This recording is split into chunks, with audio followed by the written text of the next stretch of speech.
everyone, and welcome to this discussion of the Oregon state budget, which we've entitled Back to the Future because we are revisiting this subject. We presented last September before the vote on Measure 97, which was a vote to increase corporate taxes, which, as you know, was defeated. And we are now revisiting to see how things look after one legislative session in 1 year. My name is Barbara Dudley. I will be moderating this panel. This program is sponsored by the League of Women Voters of Portland. In the League, we work to protect democracy and help preserve and promote our right to participate in government through voting and through understanding and speaking out on issues that affect our communities. This program is being taped by Metro East Community Media for rebroadcast and will be available for online viewing at the League of Women Voters of Portland website soon afterward. The program is supported by a grant from the Multnomah Bar Association, Multnomah Bar Foundation. Our speakers tonight will give us different perspectives on an issue that impacts all of us, which is Oregon's financial status as a state, its challenges and opportunities. Senator Michael Dembro, to my left, represents Oregon Senate District 23. He was first elected in 2008 to the State House and was appointed to the Senate in November 2013 and re-elected again by voters in 2014 and 2016. Michael currently serves as chair of the Senate Environment and Natural Resources Committee. Prior to joining the legislature, he taught writing and film studies at Portland Community College and served as president of the PCC Faculty Union for 16 years. Jeremy Rogers is the vice president of the Oregon Business Council, where he oversees policy analysis on issues related to state finances, including taxes, PERS, employee health care costs, Medicaid, and other issues. In his role at OBC, Jeremy manages the Oregon Business Plan, an effort by business leaders and organizations to work with elected leaders on a shared agenda to grow jobs, to raise incomes, and to reduce poverty in Oregon. Jeremy has a bachelor's degree in politics and government from the University of Puget Sound and a JD from Lewis and Clark Law School. A year ago, this audience heard about Oregon's finances, including the opportunities and the challenges that laid ahead. A year later, we want to know what has changed and what our new challenges might be. Unfortunately, the Department of Administrative Services, DAS, was unable to participate in tonight's program, but they gave us permission to print the executive summary of their latest economic and revenue forecast, which is in your program. You can access the complete report at the website included in the summary. Keep in mind some of the key points from this summary as you listen to tonight's speakers. Remember, and I will summarize them very quickly, this is their view, that is DAS's view, and not necessarily ours or our speakers. First, in their summary, nationally, the economic expansion continues and seems to face no immediate threat, although uncertainty of federal policy could put that outlook at risk. Second, Oregon's economy continues to grow with job gains that keep pace with our growing population. The rate of growth has slowed, which is expected in the later stages of a recovery. Today's job report from the Oregon Employment Department illustrates this. Oregon State employment economist said that, quote, August's job losses were an unusually sharp departure from months of very large job gains. But looking past recent gains and losses, Oregon's over-the-year job growth continues to be very good, unquote. 3, Oregon's general fund revenues have exceeded the forecast by more than 2%, which means the kicker will come into play this year. This means a reduction in general fund tax collections for 2018 as taxpayers deduct their rebate. And as does a weaker outlook for corporate profits mean a reduction in general fund tax collections. But these reductions appear to be offset by greater lottery revenue and legislative changes made in 2017. Fourth and final, compared to other states, Oregon's revenue growth is healthy, even as the expansion slows. However, looking forward over the next 10 years, revenues will face downward pressure as baby boomers work and spend less, lowering state income tax revenue. So tonight, we hope to hear about ideas that our speakers have for Oregon's future and how we can meet the economic challenges and fiscal challenges that we face. Each speaker will have 20 minutes to explain what they see in Oregon's future. When they finish, they will have an opportunity to ask each other questions, and we'll also be collecting your questions from the audience throughout, and I will select questions to ask of our speakers. So now we will begin. Senator Dembro. Okay, thank you, Barbara, and thanks, League, for having me again this year. I'm really pleased to be part of this and to really engage in a conversation. So I'm looking forward to your questions and to Jeremy's comments. Jeremy and I work very closely together, actually, and I would say our values are quite closely aligned, although we're coming at this from different perspectives. I think most people would agree that the session that just ended, and we finished almost exactly 2 months ago, was successful in many ways. We were able to deal with a number of tough issues that have been lingering for a number of years, legacy issues like transportation, and we passed a very large transportation bill, which was very difficult. We were unable to do it 2 years ago or last year. This year, finally, we were able to do that. We were able to ban the practice of suction dredge mining in this state. We were able to make it possible for grand juries to have their testimony recorded. This, too, has been something we've been wrestling with session after session. We're able to pass legislation related to gun violence prevention. And every one of those bills passed with some degree of bipartisanship. And then we had a number of bills that passed in a very bipartisan manner. Pay equity, making work schedules more predictable, mining practices in eastern Oregon, a whole slew of bills related to public safety and reentry, making it easier for individuals who were formerly incarcerated to come back into society and find a place. We passed 3 or 4 really important bills having to do with reentry, and every one of them was bipartisan. That was a real highlight.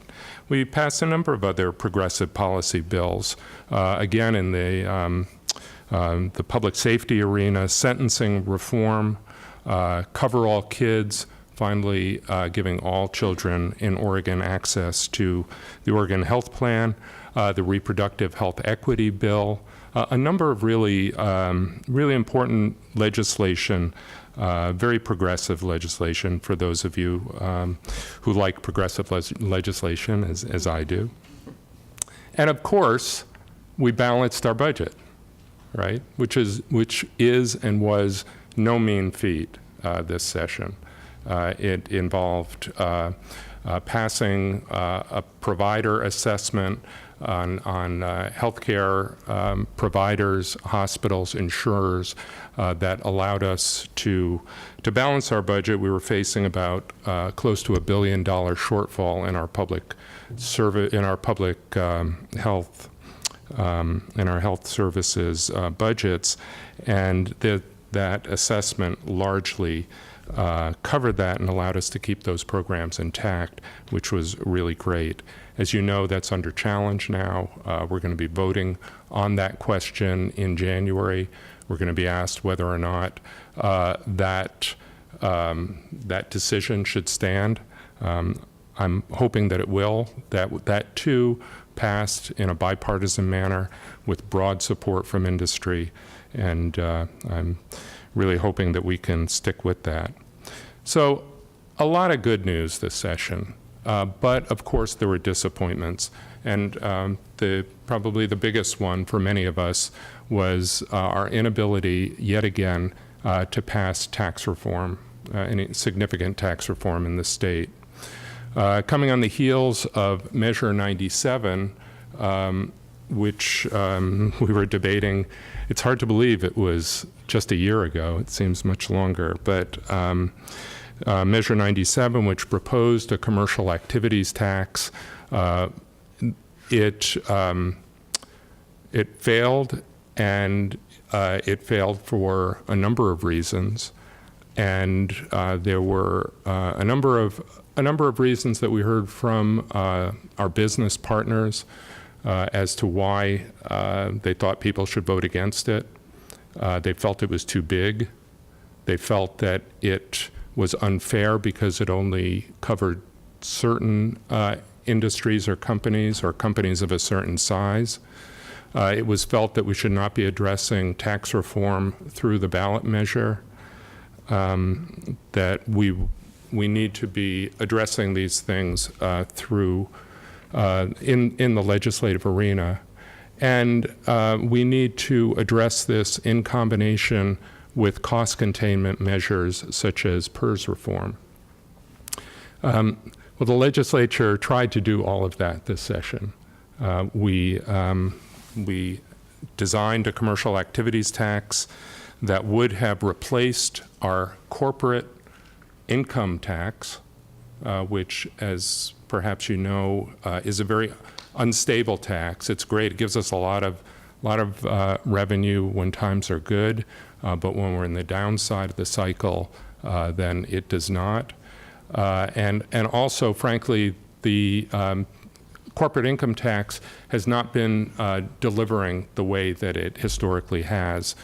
20 years ago, it made up a much higher percentage of our state revenues than it currently does, because, as I understand it, companies have gotten pretty good at finding loopholes, taking advantage of tax credits, and in other ways keeping their bills down.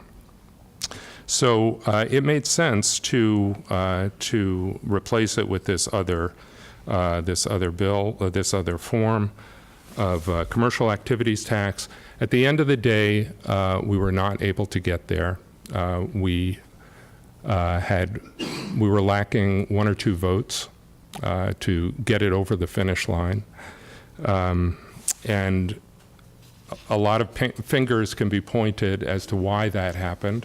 I'm not going to point fingers tonight, unless you ask me in your questions. But I'll just say, at the end of the day, we couldn't get there, and it remains yet again unfinished business for us. As I said, we were able to balance our budget in the end because of not only the provider assessment, but also, as Barbara mentioned in the report from DAS, the economic report, our economy is doing well, and our revenues came in higher than expected. Unfortunately, they keep coming in higher, which has caused the kicker to kick, and I'll say more about that. But overall, it allowed us to balance the budget and provide record funding for K-12. But at the same time, even though it's record funding, it's still inadequate funding.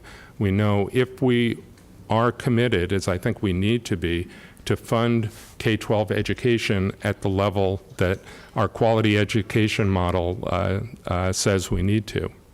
So, and we'll come back to that. Looking forward, we have ahead of us in the 2018 session, a short session where the sessions in the odd-numbered years are 5 months long.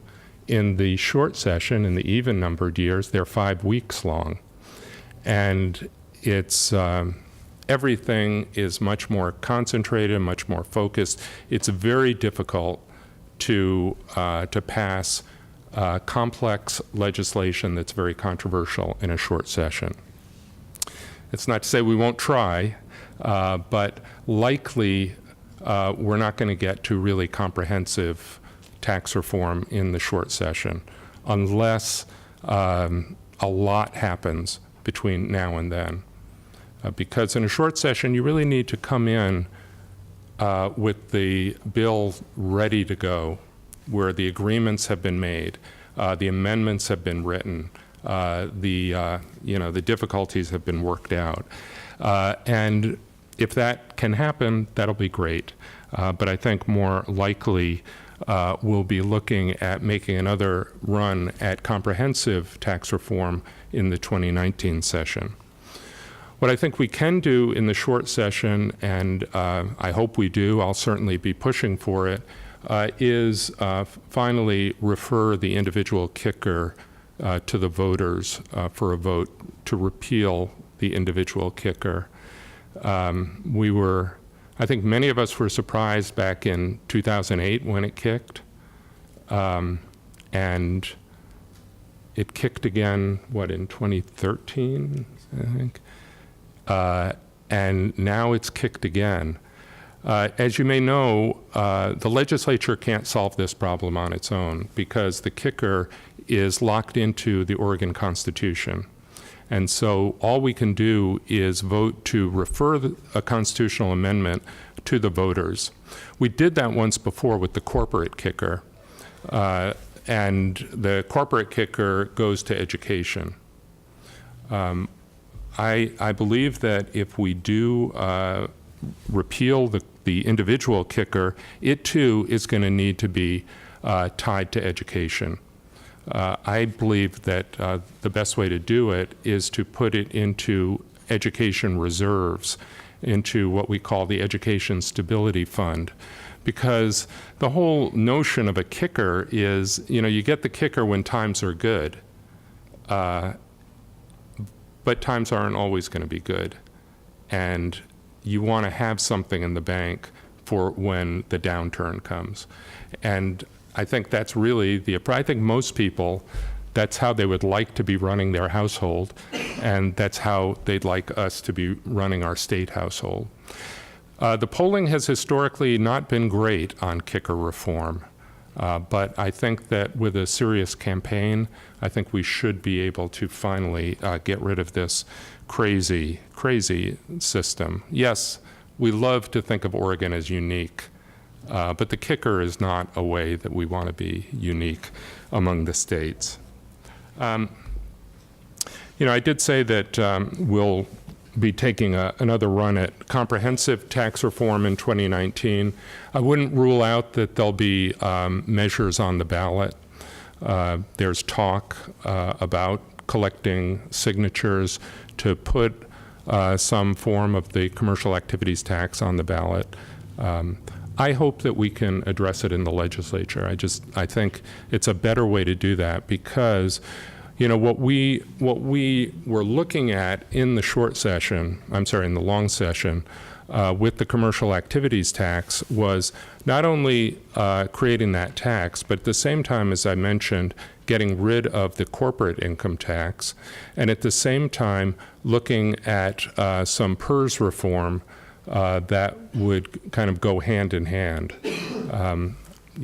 PERS reform is asking a lot of our public employees.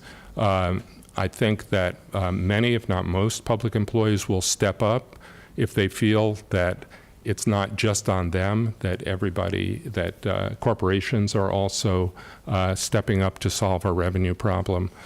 Anyway, you really can't do anything that's covering multiple issues like that through the ballot.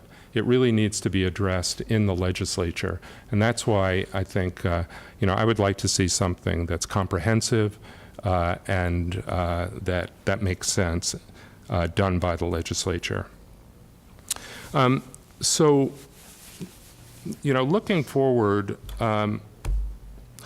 the way to balance our budgets going forward depends not only on taxes per se, but also the expenditures that we're making and the needs that we have as a state, right?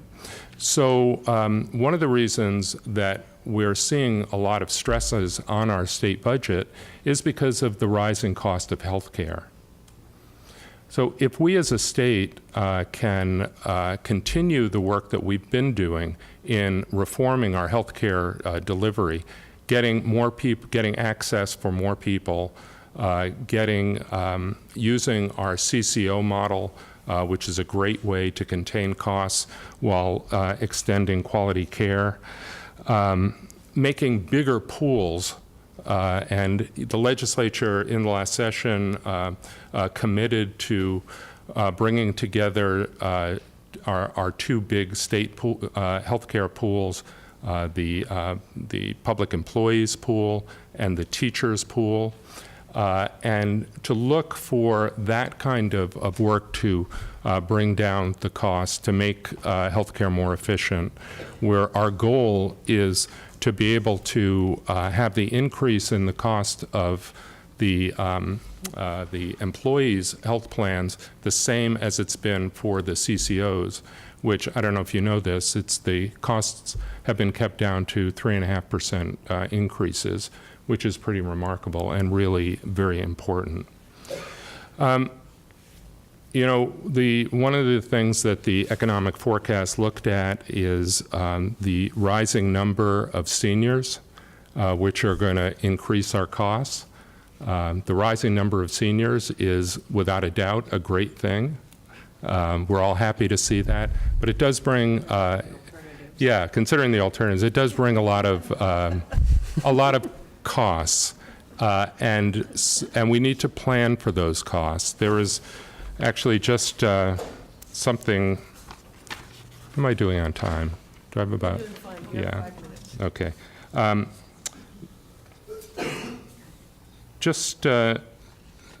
There's going to be a roundtable discussion. Some of you may be interested at Portland State on Friday afternoon at 2:30.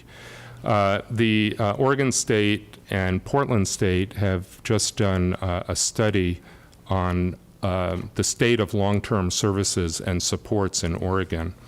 And they're showing that the monthly cost of assisted living is more than $3,600 a month, more than $44,000 a year. Memory care communities average $5,500 a month.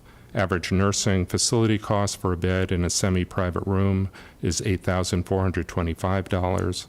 And that Oregon has the highest rate of assisted living and residential care communities that accept Medicaid, and the highest percentage of Medicaid finance residents in the nation. And so what that means is we're going to continue to see our Oregon health plan costs going up. And so this is something that we really have to plan for and adjust for. Obviously, one thing that we need to do is invest in things like Project Independence that allow people to stay in their homes longer as a way of keeping costs down. In fact, Project Independence is a good example of what we have to do more of, and that is sometimes you have to spend more in the short term in order to get savings over the long term. That's certainly true in that area. It's definitely true in terms of supporting low-income people who, and I mentioned before, individuals who are formerly incarcerated.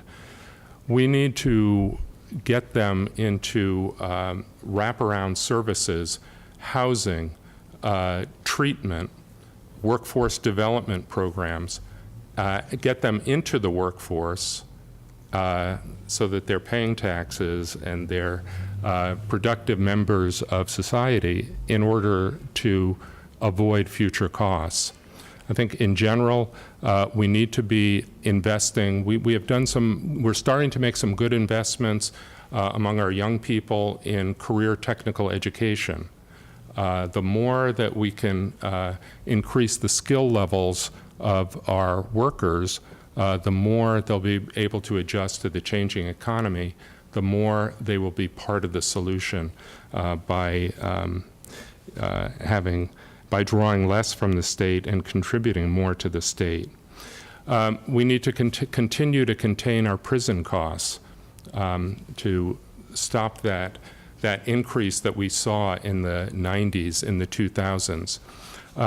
We need to take full advantage of our neighbors who are immigrants and refugees who come to this country with a lot of skills but find themselves driving cabs or stocking shelves. That too will help us down the road. We need to invest in our rural economies. One of the things I didn't really have a chance to talk about is our economy is doing quite well, but it's doing much better in some parts of the state than others. We need to find ways to advance the living standards of people all over the state. We need to invest in programs that attack greenhouse gas pollution. And if I have time, I'll be happy to talk more about that. The way that can be a way both of attacking climate change, but also putting Oregon on the cutting edge of investment as we move towards a cleaner, greener economy. All of this, of course, will require that we address those long-standing, deep-seated funding challenges that we have. But there's not going to be one silver bullet that's going to get us into a healthy, wealthy future. So I'll stop there and come back. Thank you very much. Jeremy Rogers. Great. Thank you. Can everyone hear me? Okay, great. Thank you, Senator Dembro, and it's a pleasure to be here.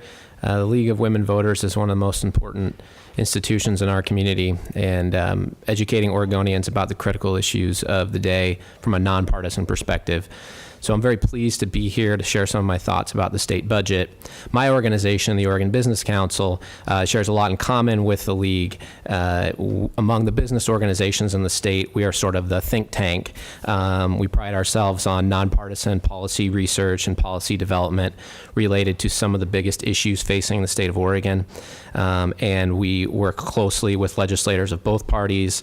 We convene public and private sector leaders through a variety of forums, most prominently our annual leadership summit, which brings about 1,200 people from cross parties and cross sectors together at the Oregon Convention Center. And that brings me to the first point that I'd like to make about solving the state's budget challenge, and that is that the business community is a full partner in this effort. Nothing is more important to the economy of the state of Oregon than the long-term fiscal health of the state. Without a long-term solution to the budget, we'll never be able to achieve our collective goals for education, health, and our communities. We recognize that the solution to the problem will involve both spending reforms and tax increases on businesses. And the business community has invested heavily in time and analysis to support legislators' efforts to develop a long-term budget solution. And we have devoted our forums, including our annual summit, to bring people together around these solutions. Many business leaders from prominent Oregon companies have become highly engaged and knowledgeable about the scope of the state's budget challenge and about specific solutions. To summarize, the business community has been engaged, we're going to stay engaged, and we have a lot of ideas and solutions to contribute to the conversation. So I thought that the state was going to be here to do the opening and provide a little bit of perspective sort of on what the budget picture looks like moving forward. Since they're not, I'll just offer a few comments on that sort of at a global level before I get into more specifics. This last session, the state faced about a $1.5 billion deficit to fund current services. So that means to do exactly what it was doing the biennium before, and to meet all the obligations that it had, that we were $1.5 billion short. Looking forward, we face a similar deficit, maybe a little bit larger even, closer to $2 billion in each of the next couple of biennium moving forward, despite the fact that we have had really record-breaking revenue growth over the last several biennium and currently. So what's driving this? Well, there are a few things that are most significant. The first, as you heard Senator Dembro talk about, is Medicaid. That in the last biennium was the largest source of the budget deficit. So of the about $1.5 billion deficit, about $900 million of that was Medicaid. And we expanded Medicaid in Oregon under the Affordable Care Act and the innovative CCO model that Senator Dembro spoke about and supported, that we supported. And that expanded coverage to about 400,000 Oregonians, which was a great thing. Oregon now has, I think I read today, the third or fourth lowest uninsured rate in the country. But as part of that, that was always part of the Affordable Care Act, the expansion population was initially paid for by the federal government fully. But that, as always as part of the law, was going to ramp down to 90%. That first ramp down happened this legislative session that we're in, where it went down to 95% for those 400,000 people, and it's going to go down to 90. We also lost some one-time funds that Governor Kitzhaber had negotiated with the federal government. So that's why it was, this biennium in particular, such a large chunk. Now that was addressed this legislative session primarily by increases in taxes on hospitals and insurance premiums. Now, as the senator mentioned, that's being referred to voters in January, so we'll see what happens with that. But as these taxes will expire moving forward, and we'll continue to shift towards that 10% state funding responsibility. So we will continue to see Medicaid in the future biennium as being a significant portion of the problem, but not as big as we saw this last session. More around $500 to $600 million a biennium moving forward for the next couple of biennium. So moving forward, it's a different issue that is going to become the most menacing problem that faces the budget, and that is the public employee retirement system, PERS. So unlike Medicaid, where we have a history of addressing shortfalls through provider taxes every few years, we don't have any dedicated revenue sources to pay for Oregon's $24.5 billion PERS unfunded liability. We currently pay for that liability through a payroll charge on all public employers. Historically, those public employers, so school districts, state agencies, cities, counties, have paid PERS rates equal to about 12% of their salary costs. So that means on top of whatever they're paying in salary, they'd pay an additional 12% into the PERS fund to cover the pension costs. Today, those costs exceed 20%, and they are marching quickly to exceed 30%. And that's what we're up against right now. And for anyone here who's ever run a business, just imagine how you would have survived paying 30% or more of your payroll costs for retirement. This, of course, does not include the 6% that our public employers also pay for Social Security, and many public employers pay an additional 6% that they pick up on behalf of the employee. So in real terms, here's what these increases look like. This biennium, public employers across the state are paying $1 billion more than they were last biennium for PERS. Next biennium, and that's going to continue moving forward. That cost isn't going to go away. Next biennium, they're going to pay another $1 billion on top of that. And the next biennium, another $1 billion. And by 2023, 2025, or excuse me, by about 2025, public employers will be paying about $4 billion more for PERS than they did in the 2015-17 biennium, the one we just finished. And the cost will remain that high for several years. They won't start coming down until the 2030s. And this, of course, presumes that the PERS fund hits its investment target. Because if it doesn't hit its investment target, which is about 7.2% annual returns, the difference will be made up by even further increases on our schools and our other public employers. Now, the recent court decision on PERS limited what can be done about the issue as it relates to those who are already retired and to benefits that have already been earned. However, the court was equally clear about what can be done. Benefits yet to be earned can be modified, and employees can be asked to contribute a portion of their salary to share alongside public employers and taxpayers in meeting the challenge of these increasing costs. Actually, would you mind throwing up the slide? So I have a slide up here. This shows the public employee contributions to defined benefit pension plans across the U.S. And what you see in that little red bar there is Oregon. So we are an outlier in that we do not require contributions from employees to the defined benefit pension plan. The one that's the PERS fund that has the deficit. Most states do. The average, about 28% of the contributions that are made to the system are made by employees, the rest by employers. Here, it's all made by employers. And if you look at the next slide, I have the clicker.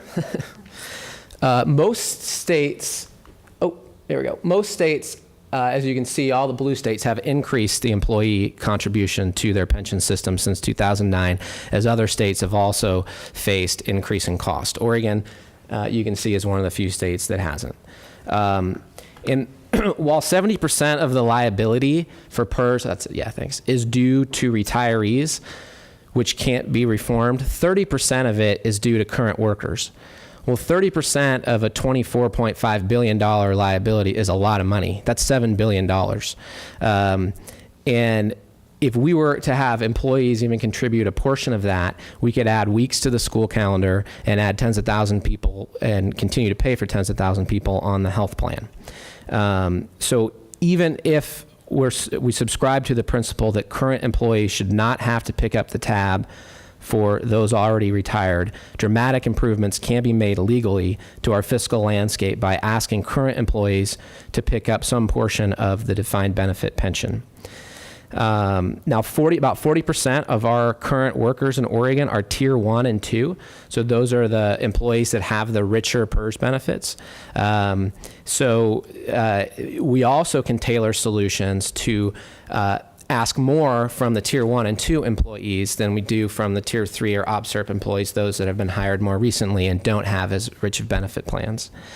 Now, we offered several versions of employee cost-sharing legislation in the last year. None of them asked employees to pay for any liability that wasn't associated with their own benefits.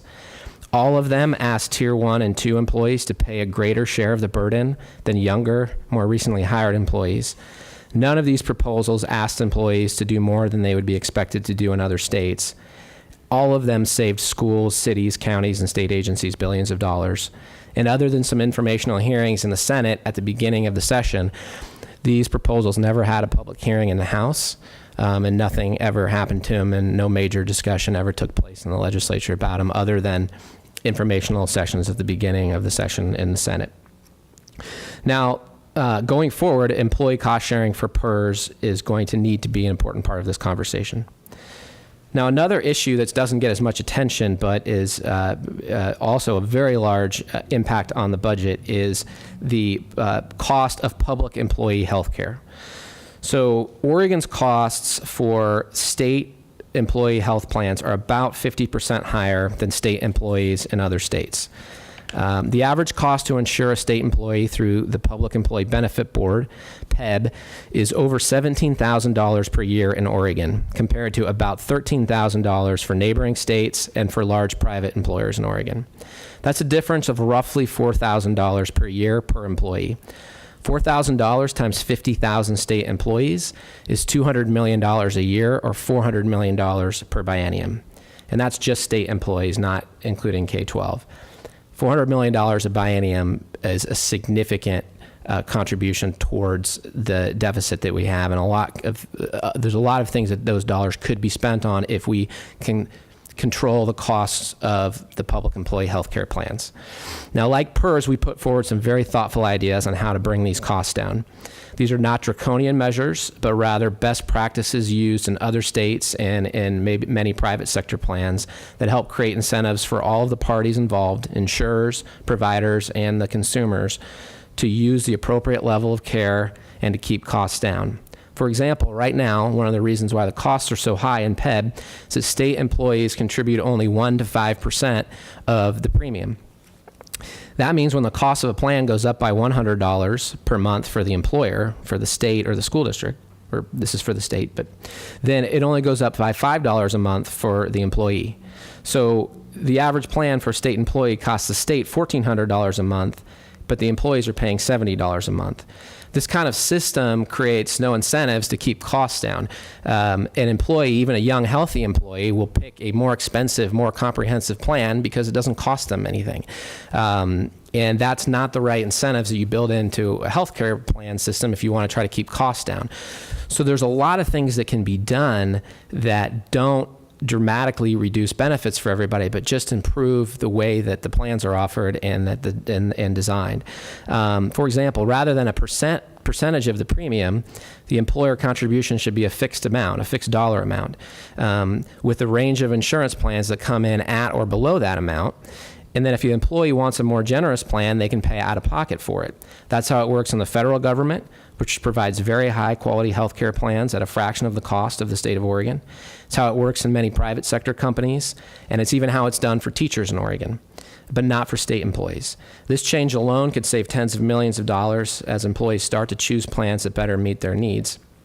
This is just one example of where PEB is not following best practices in health insurance design and contribution strategies. There's a little paper in the back that talks more about this, along with our ideas on PERS. Again, we put forward proposals, bills, we had amendments, and they did not get heard in the legislature. So now I want to talk about taxes. While taxes need to be a part of the solution, low tax revenue in and of itself is not the cause of the problem. Oregon has one of the strongest runs of revenue growth among any state in the nation. Our general fund is up 40% over the last 6 years. We haven't had a run like this since the 1990s. We have increased our state investment in K-12 education by $2.5 billion since 2011-13. According to the National Teachers Union, Oregon now spends more on K-12 education than all but 17 other states. We've jumped up dramatically in the last 5 or 6 years by making huge investments in each biennium, thanks to the legislature's wise choice of prioritizing education. Now, we can and should have healthy debates about the appropriate level of business taxation, but the reality is that while Oregon's revenue mix might be different than other states, our overall revenue levels are not low by any measure. And if we are looking for a reason why our graduation rates are low, our class sizes are high, and while we can't keep up with expenses even in the best of times, the answer is not because we have low revenues. The revenue is coming in at a rapid pace. It just can't keep up with a storm of growing costs and expenses. And that's why the solution needs to address both revenue and expenses. Finally, I want to talk about reserve funds. Oregon has 2 reserve funds, the Rainy Day Fund and the Education Stability Fund. These funds can only be tapped during recessions. To be able to weather a moderate recession, we believe that those funds should be equal to about 10 to 15% of the general fund. At the end of this biennium, 2017-19, they will be at about 7.5% of the general fund. It's good, better than we've had before, but not good enough to weather a moderate to large recession. So, as Senator Dembro mentioned, we're going to give out kicker checks. We gave out kicker checks a couple of years ago. And if we had instead put those kicker checks into the reserve funds, we would have an adequately funded reserve right now and we'd be able to weather the recession. So I think it's one thing we completely agree on is let's put the kicker in a reserve fund. Even if you can only get it to pass in a way that does it for wealthier individuals or that everyone gets the first $100 or $200 a kicker back and then the rest goes into the rainy day fund, we've got to figure out how to make that happen so that we can prepare for the bad times, because these are the good times and we're already struggling.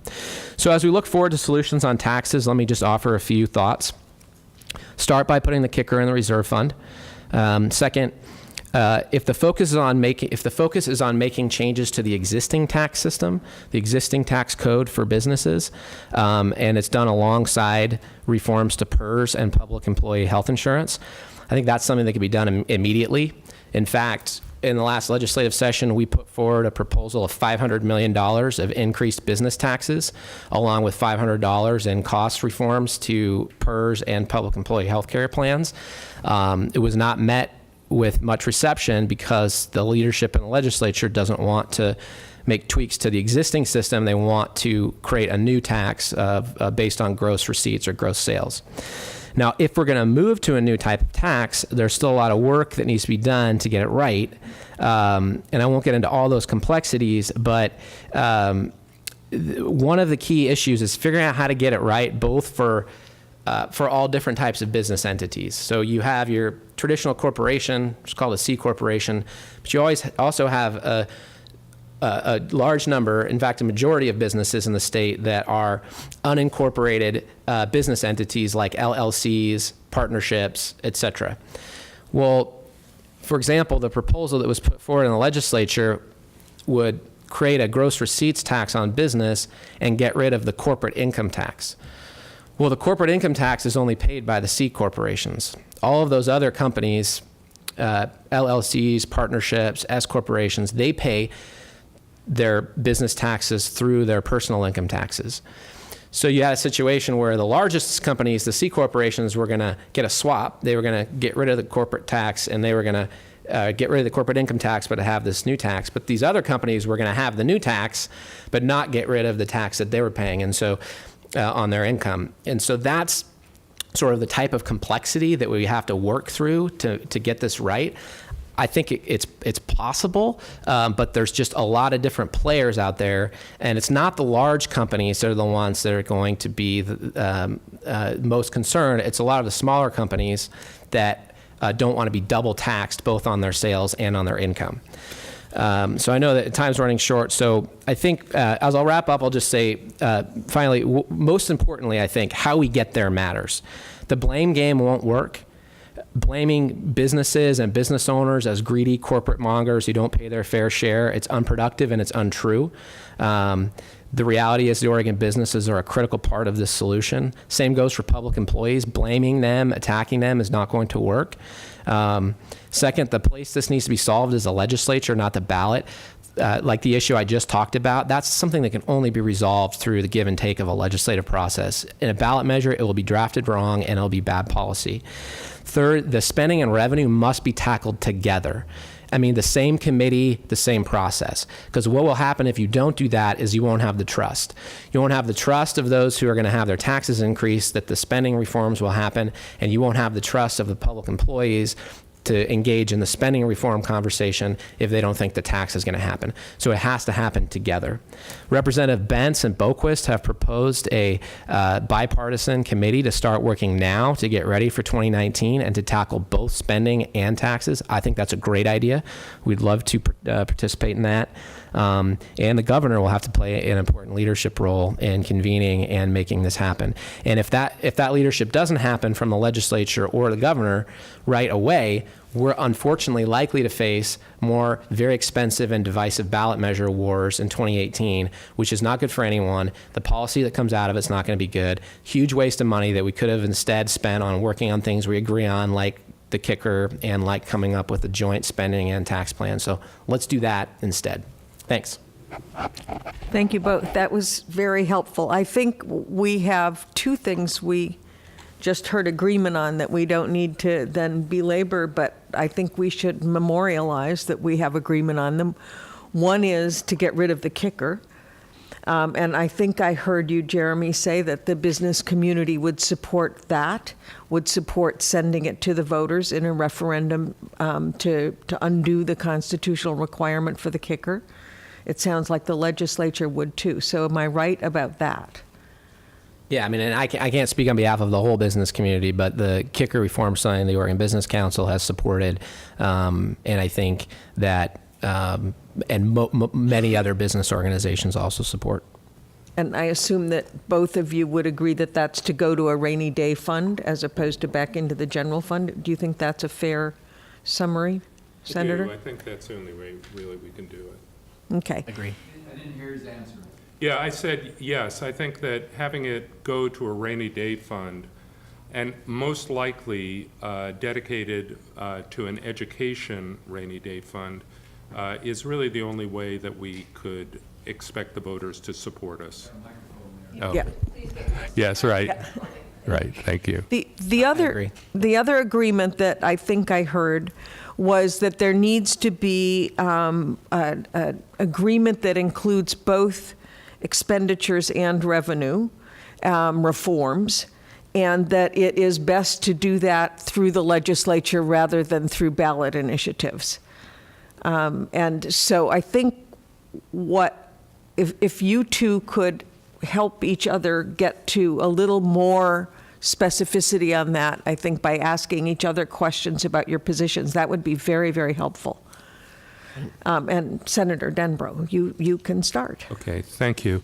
Yeah, I'm intrigued, Jeremy, by the The PERS proposals that, well, first of all, let me back up and say, I appreciate your pointing out that the big problem here is with our Tier 1, Tier 2 people who've retired, people who've already or are towards the end of their working lives, because we made some substantial changes back in the early 2000s. And while, yes, it's true that employees are not sending their own contributions into the main PERS pool, that's because of reforms that we did back in 2003 that created a separate side account, which at the time seemed like a good idea to solve the problem, but in fact, now there's a desire to change that. So the question is, we're asking a lot of that 30%, the current employees who are going to be asked to largely solve the PERS problem. And so I'm wondering if you could be more specific about how what you are proposing would just, affect their benefits as opposed to helping to pay off the liability. Yeah. So what we proposed really was built off of what the City Club proposed in 2011. And in fact, if you haven't read that report, it's still the best piece of work that's ever been done on PERS. And it's still quite relevant because nearly all of their top tier recommendations have not been implemented. And so what they recommended was to redirect the side account contribution to the main PERS fund with an emphasis on the Tier 1 and Tier 2 employees. And that's what we put forward. So we put forward a proposal that was a employee contribution to the pension fund of 6% of salary for Tier 1 and Tier 2 employees and 4% of salary for Tier 3 or OPSERP employees. And the employees had the option of whether they wanted to pay out of pocket for that contribution or if they wanted to redirect their sort of side account 401k style plan contribution into the PERS fund. So they could make a choice about whether they had an impact on take-home pay or if they were having an impact instead on the growth of their side account, which is like a 401k style account. And the reason why, one of the reasons why City Club came up with this recommendation is because they used what was called an adequate retirement benchmark in their analysis to determine what reforms they thought made sense. And so if you look around at the sort of expert analysis on this, the adequate retirement benchmark is about what they call, it's the replacement ratio. How much money do you need to be earning in retirement as a percentage of your salary? And the experts say it's about somewhere between 80-85% is the target. So Tier 1 and 2 employees get 50% replacement of their salary as part of the pension formula. And then they get their side account, right, which has been growing since it was created in 2003. And that replaces another percentage of their salary. I don't have the exact numbers on me. The City Club did do this analysis, though. So say it's 15 to 20%. And then they get Social Security. In fact, in about half the states that have state pension plans, the states don't also participate in Social Security. They do it in lieu of Social Security. So here they also get Social Security. That replaces another 20. Sure, it's half of this. Yeah, it's half. Yeah.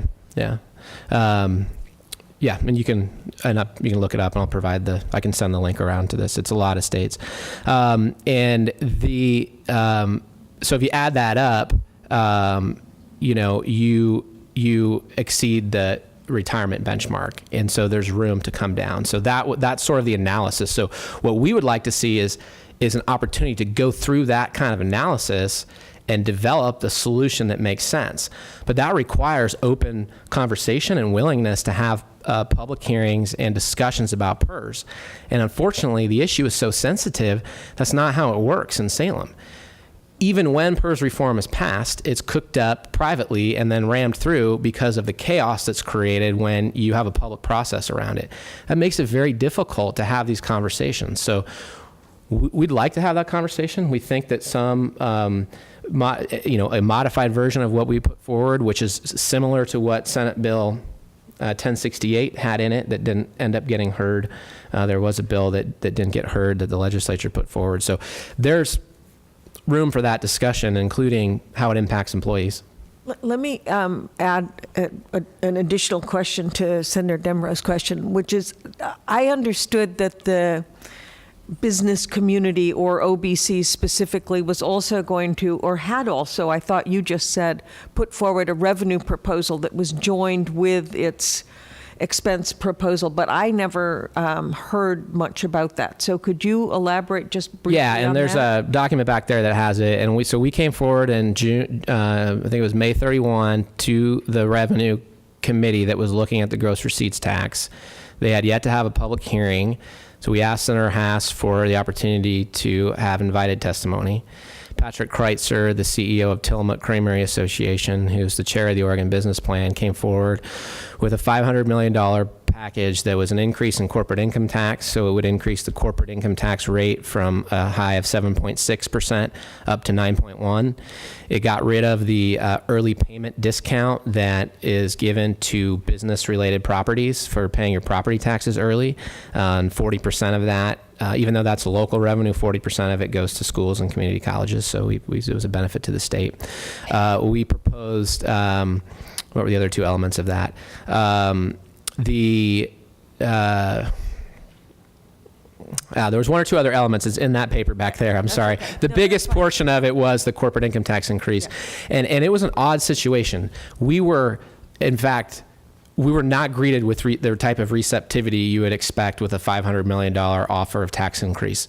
In fact, there's been ballot measure wars. Measure 66 and 67 only together raised about $500 million. That used to be a large amount of money, but I think what happened with Measure 97 sort of reset the conversation. It was so big that it seemed what happened was the legislative leaders were not interested in taxes from business if they weren't well north of $1 billion and that they weren't a structural change that was largely based on gross sales. So, Senator Dembro, yeah. If I could just say something about that. I think that it is true. One of the interesting things that happened over the course of the session was even though Measure 97 went down, and I have to say that there were members of my caucus who didn't support Measure 97. But as the legislature started working on the commercial activities tax, which was in many ways similar to what was proposed in 97, the more attractive it became for many of us. So, in my caucus in the Senate, by the end of the session, there was a real sense that, boy, we have to move beyond that corporate income tax. We have to change models. And the more that we looked at it with advice from our Legislative Revenue Office, the more attractive it looked. And so, I wouldn't say that it was really a question of the amount of the revenue so much as, the structure, and that it was something that was going to be much more stable, much less prone to the vagaries of the economy, and one that would be much more difficult to game, if I could put it that way, to find workarounds so that companies don't have to pay their taxes. So, I think that for us to go back to the, and have the corporate income tax as our starting point, I think that's going to be difficult. But I really agree with Jeremy that those conversations really need to happen now. Because we're still, I guess, pretty far apart.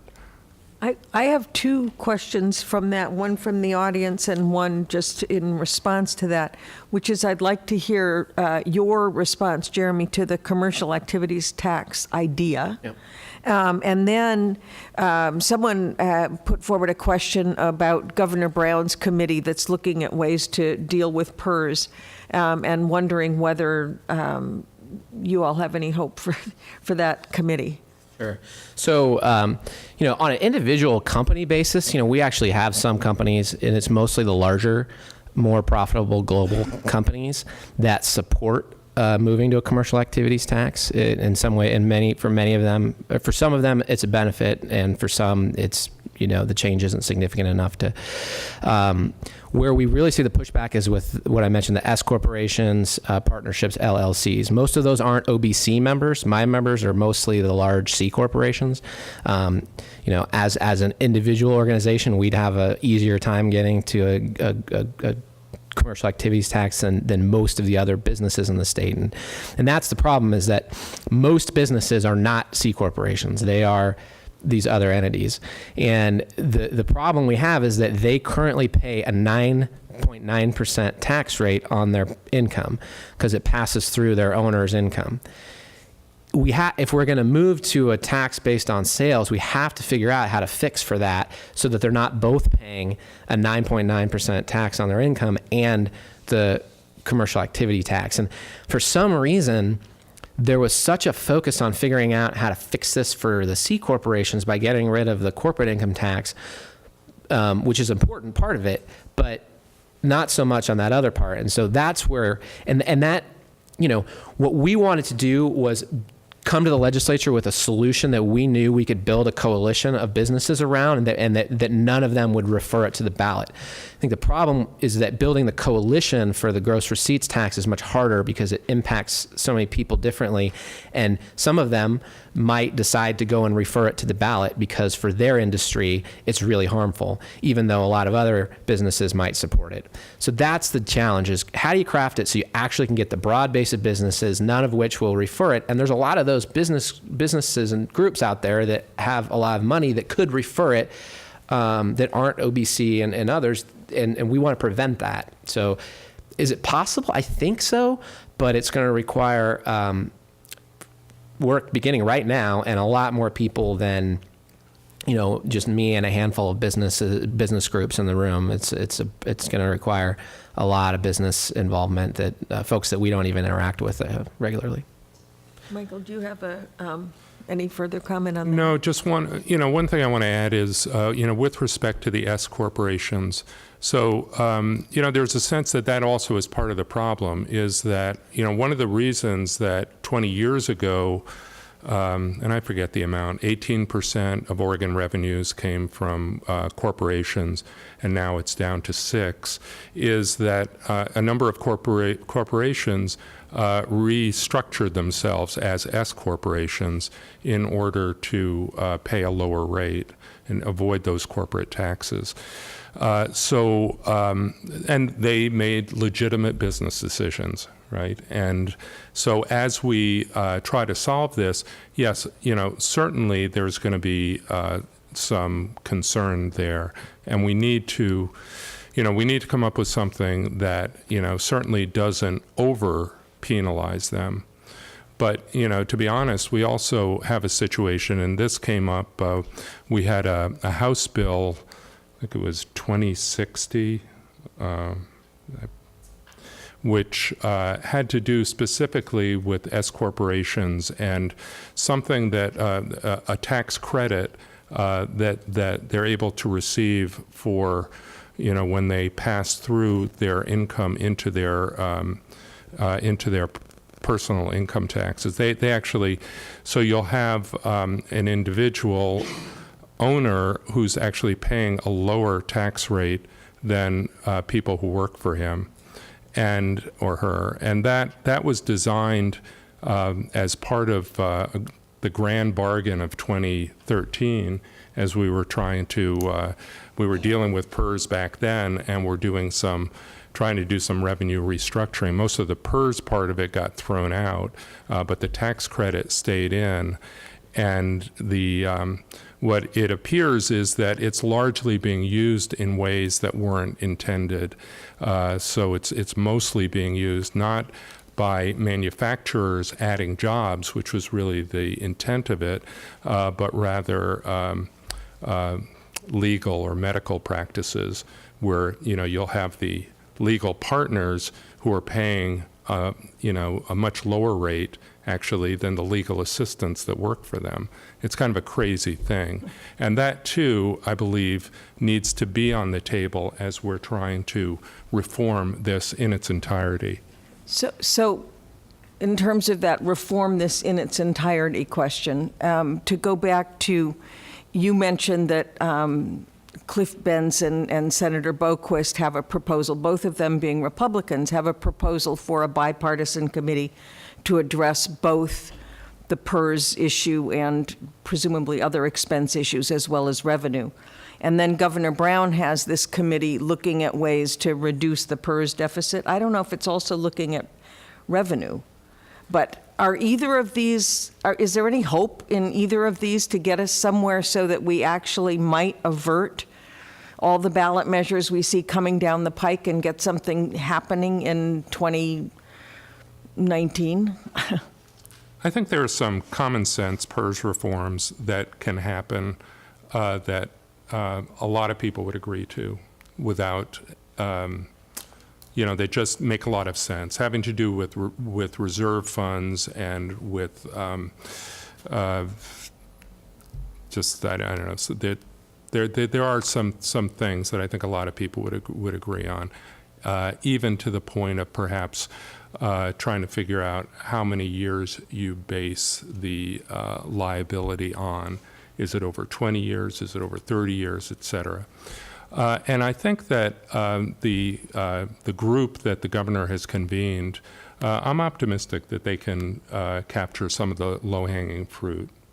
But I think for the tough issues, I think as Jeremy says, it's going to take people sitting together and looking both at the expenses and at the tax reform part of it together, because really there has to be a lot of trust built and credibility that this is being addressed, so that one group is not carrying all the weight, but rather, we all have a commitment, we all have a responsibility to invest in Oregon's future. And nowhere is that more true than when we think about K-12 education. But we all have to see ourselves as being in this together. That, I think, is the really critical prerequisite for us getting anything done. Senator, actually, this is one of the questions I had from you. Will the legislature form a bipartisan committee? Is there anything you can do to help promote that? I saw that op-ed from Senator Boquist and Representative Bentz about 3 weeks ago, I think, that ran on the Oregonian, suggesting that. I haven't heard anything since, but I think that would be a great idea, so I'd love your take on that. Mm-hmm. Yeah, we're actually all coming together next week for our quarterly committee meetings. And I expect that we're going to be talking about that. It's really better, I think, when we have those conversations there at the Capitol, as opposed to through op-eds and press releases and Twitters and Facebooks, which unfortunately that tends to happen. That tends to be the summer entertainment. But then we come together and try to get some work done. I have another question from the audience that I think gets at bigger problems for you to solve in the next 10 minutes. Mm-hmm. And I think, Senator Denbrough, you were the one actually who outlined a lot of this, but there are a lot of very serious expenses coming up for this state, and that already exist for this state, that are not just PERS, and they're not just Medicaid. They are, your aging infrastructure, your aging population. We have, yes, the economy is growing, but it's certainly growing in a very unequal way, and we have enormous housing crises in many parts of the state. So there are going to be a lot of things that will cost us a lot of money. And I don't see a lot of hope in the near term, anyhow, from the federal government. So how do you address that? It's not just solving the PERS problem. It's getting more significant revenue for long-term needs. So I guess that goes to you first, Senator Denbrough, since it's on your shoulders, and then we'll let Jeremy weigh in. Yeah. as I mentioned, and as Jeremy mentioned, we have been putting more and more money into K-12 education. But a lot of it has been at the expense of other parts of state government, nowhere more so than our natural resource budgets and our environmental protection budgets, where those budgets get cut in order for us to shift funds over to education. Another example of that is higher education, where our higher ed budgets have been slashed because we can always substitute fees, tuition, in the same way that with our natural resource budgets, we can institute fees of various sorts. So as a state, this is what we've come down to, because we haven't solved this comprehensive budget revenue problem. We're kind of nickel and diming our citizens by these fees and making it really hard for, certainly for students to go to college and university, and for us to really be doing the investments in our, industrial oversight that we need to be doing. So it's, these things are all of a piece. And, we need, I believe that we need more revenues into our general fund in order to cover all of these things. I didn't mention, I mentioned seniors, but, we also have people with disabilities that we want to be full participating members of our communities. And that requires us to invest in them and to make sure they get the supports that they need, and that they're not just depending on the wherewithal of their friends and family. So those are just some examples. Yep. No, I agree that the needs are significant. I think probably the starting point is, and we can help with this because we've done it outside of state government because it's not being done inside of state government, but the tools are there to create a 10-year budget, and let's build this revenue and spending plan to fund that, not just the next 2-year budget. One of the major downfalls of state government budgeting is it's all about balancing the current budget, so you don't see these things. Well, we created a model of the state budget, looks out over a decade, incorporates all these demographic drivers, the aging population, the increasing cost of long-term care, all that kind of stuff. So we can kind of see what those costs are. We've shared that with the state, we've shared it with legislators, but if we could have the conversation we're talking about coming up with a plan that deals with both revenue and expenditures around that, then I think we can develop a plan, we can agree upon the size. I don't think it's particularly helpful when we just list a bunch of needs and say, well, of course we need as much money from you as we can get, business, because look at all these needs. Well, the way a business person is going to come at it and trying to support something is say, okay, what are the needs? Let's talk about it in a more detailed way so we know what we're investing in. And I think that if that's the way we have the conversation, we'll get to a better place. I also think that, even if we aren't able to solve it all right away, we'll create a culture of being able to work together and solve it. I think that local government tax and spending issues need to be part of this too. The property tax system in the state is broken, and so we have to figure out how to deal with that, whether it's part of this as one conversation or it's the next conversation. We've got to figure that out. And at some point, I think, the conversation will have to shift away from just taxing businesses. I think right now the conversation is about taxing business because it's politically, doable, and other people don't want to pay more taxes. But if the reality was that we need $5 billion a biennium more to pay for all these things, I don't think that's what we need. But that's not something you're going to do just by taxing business. Everybody would have to be accepting higher taxes. So if we have to be honest about that, if we really think that that's the level of need that there is out there. And I think that gets us to maybe the last question before closing comments. But there is a question here about, isn't the commercial activity tax just another form of sales tax, as Measure 97 was accused of? And I think the bigger question is, will we ever be able to enact a sales tax? Or will we ever be able to increase property taxes and sort of undo some of the damage to school budgets that was done by those measures? So I think, to me, that's a critical question. Are we only looking at income tax here, whether it's corporate or personal, or is there any hope for other forms of taxation? It's a great question. Yeah, it is a great question. And, it's funny. People are always saying, well, we have so many new Oregonians here, people who come from states where they had sales taxes, and they're comfortable with sales taxes. So just put it on the ballot, and it should pass. But, it's a funny thing.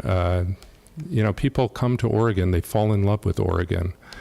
And unfortunately, it seems that they also fall in love with our not having a sales tax.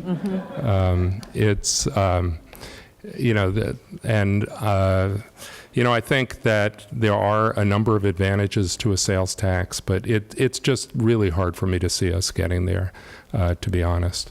I do believe that, the notion that a commercial activities tax is a hidden sales tax is kind of a specious argument. I mean, you could say that about any tax, right? I mean, if a company is paying corporate taxes, presumably they have to adjust their prices in order to be able to afford those income taxes.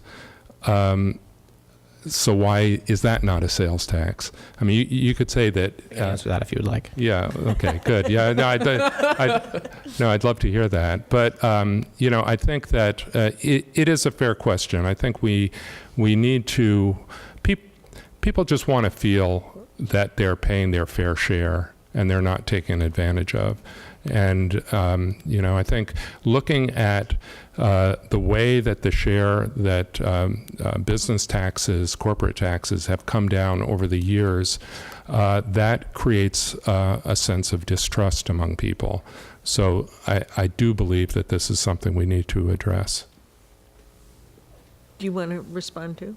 Oh, well, I don't need to on that. I mean, the main point is that a gross receipts tax is taxing the top line, so it's before they have earned any profit, and so you have to build that into the price of your product, because it's, if something costs you 99 cents to make and you're getting taxed and you sell it for $1 and you get taxed 2 cents on it, well, that doesn't really work. A profits tax, the corporate income tax, you've already earned your profit. So it doesn't do that to low profit margin companies. You've already earned your profit and you pay a portion of that. So it doesn't disproportionately hurt companies that have a lower profit margin, and therefore they don't have to pass as much of the cost on. But the had a point that I was going to make that was totally unrelated to that. And I do think that as we move forward, and Senator Dembrow pointed it out, the main reason why the amount that's contributing to the budget from corporate income taxes has gone down is because most companies have shifted from being a C corporation to an S corp or an LLC. In 1960, every company was a C corporation. You know that LLC wasn't invented until the 1990s, and now it's like the most common form of business entity.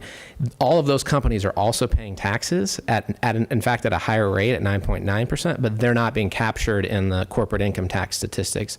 So I do think one thing that would help moving forward, and the state can do this, is when they present the information about what corporations are paying, to actually show what all types of corporations are paying, and see how much of the budget that is versus what it was in 1970. And I'm not trying to tit for tat or knick-knack around this. We think that business taxes should be part of the solution. I think that's an important point, though. One of you, and I think actually both of you said, you just phrased it this way, Michael, people just want to feel they're paying their fair share. I think people also want to feel that they know where those taxes are going and that they believe that that's a reasonable expenditure. I think both of those things are true. If there were more of that possibility in the way people pay taxes, that they actually knew what they were for, whether they're corporate or personal income taxes, I think that might help.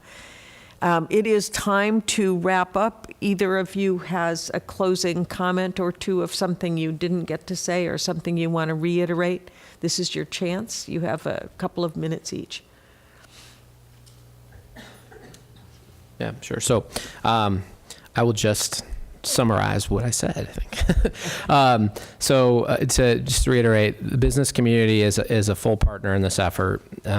We think that there are several factors driving this, including PERS, including Medicaid, including public employee health care. There are other things as well, as we talked about, that will be coming in the future. And there are other issues like corrections and other things that can be improved upon and that we can deal with, but aren't as big of a part of the budget as some of these other things that we've talked about. But we still should improve upon those areas. There are ideas out there that are legal to make changes to these areas of the budget that need reform, and we are ready and willing and have ideas. Some are on the back table there of how to deal with these, and we're ready to work with other stakeholders on that. We do believe that taxes should be part of the solution, but it is important to remember that low tax revenue is not Oregon's primary problem right now. Compared to other states, we are generating a tremendous amount of tax revenue, and we are investing much more of it in education and other priorities, but costs are growing too quickly, and it will require both spending and taxes to deal with that. And how we deal with this is probably the most important thing.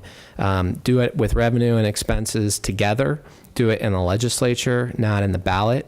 And hopefully we can get a bipartisan committee started now so that we're ready for anything opportunity that exists in 2018 or in 2019, and that we don't allow ourselves to fall into the trap of allowing for divisive ballot measures or going into legislative sessions unprepared. And thank you so much for the opportunity. It's really been wonderful to be here. I'm so happy that I was asked to share my thoughts, and I appreciate, Senator Dembrow, all of your thoughtful remarks as well. Thank you. Thank you. Thanks for saying that, Jeremy. I feel the same. Thank you all. Thank you all for coming and hearing a conversation that in a lot of ways is not a new one, is it? I feel like a lot of the things that we're talking about, we have been talking about for many, many years. Serving in the legislature today, I wish that people 20 years ago, 30 years ago, had been able to fix these problems. We've been working on them for that long. It certainly would make my job a whole lot easier and make it better much easier for us to give Oregonians the level of service that they need and deserve. But, for that reason, it's incumbent on us all to work really hard right now, because if we can get this thorny problem addressed over the next year or two, then that means people 20 years from now, 30 years from now, are going to look back on us. Okay, let's be honest, they're going to wish we had done more, that we'd done this or done that. But they're going to be grateful that we stepped up and really gave this issue the serious attention that it deserves. And I do believe there's not going to be one silver bullet here to solve these budget problems. It's all of these things that we've mentioned, but it's the commitment to coming together and getting it done, and not allow this just to become a political football that's going to make the difference. I'm committed to that. I'm sure Jeremy's organization is. And I suspect that just about everybody in this room is, because that's why you're here. So thanks again for coming. Barbara, as always, thank you. Thank you. Great, thanks. Thank you, one and all. This concludes the discussion for tonight, and I really do want to thank both Michael and Jeremy for very, very thoughtful presentations. I think, if nothing else, we're clearer about what the problems are, even if we may not have solved anything except the kicker. I believe we solved that. So you can look on the website of the League of Women Voters of Portland to find the Metro East Community Media schedule for rebroadcast, and the Metro East YouTube recording of this program, which you can view online. And again, thank you to our donors, the Multnomah Bar Foundation and the Ethel Noble Memorial Bequest, as well as Metro East Community Media for their support of this program. And thank you to all of you for being here and for caring about this issue enough to really wrap your heads around it. Thank you, and thank you to our panel.